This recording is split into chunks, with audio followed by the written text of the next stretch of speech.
The next thing we're going to talk about is the type of communication that you will be sharing out with your group. So let's get back to our group area. So on the left-hand side again, we're going to click on that drop down of the groups again and select the group that you are the leader of. Once you're in your group, you're going to see a button that says Send Communication. So it's the expectation that there is at least one a month posted to your newsfeed. So if you click the Send Communication button, you can see that there's a variety of ways that you can communicate with the members of your group. Posting to the newsfeed is what I had talked about just before this, that we are expecting once a month posting some form of communication.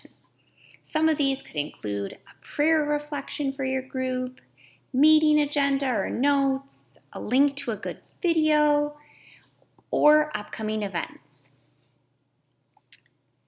We also have the Start a Chat session. This was if you selected that you wanted for your group the chat feature enabled for a group chat, you could do that here.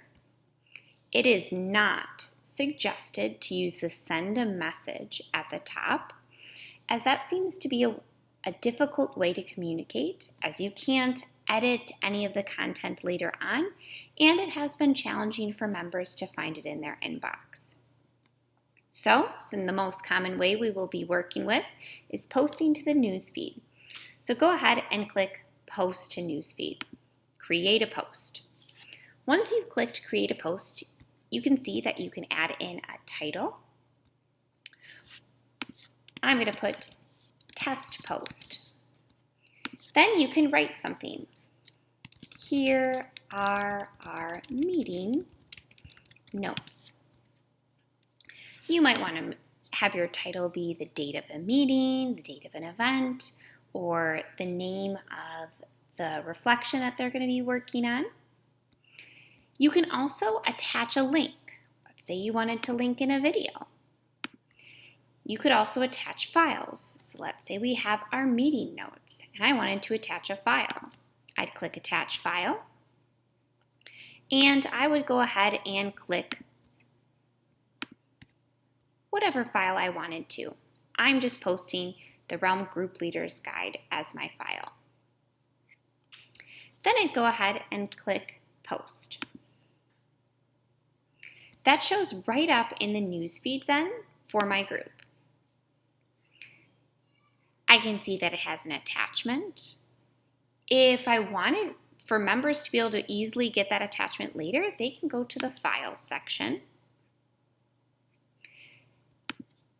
Clicking back on the news, you'll be able to see all the news feeds. It'll go in chronological order with the newest one being on the top, similar to a Facebook if you are a member of that.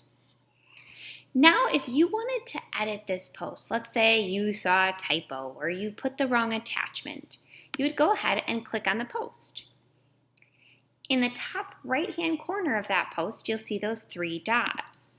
That brings down a drop-down of either deleting that post or editing it.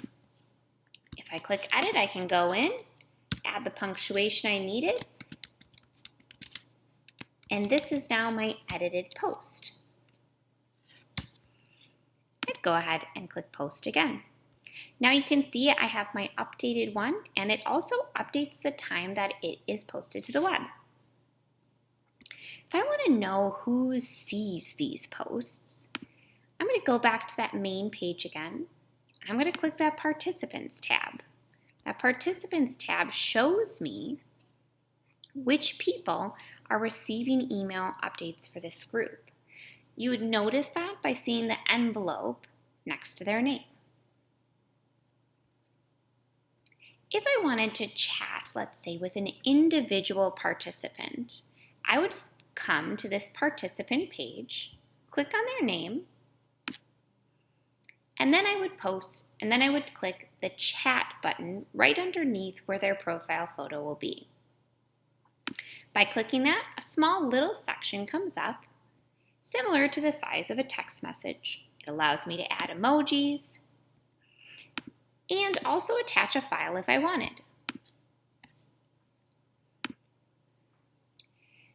So the options you have for connecting with your group are posting to your newsfeed, which will be done once a month or more, or connecting via the chat form with the whole group if you have it set up with those permissions, or individually with your members.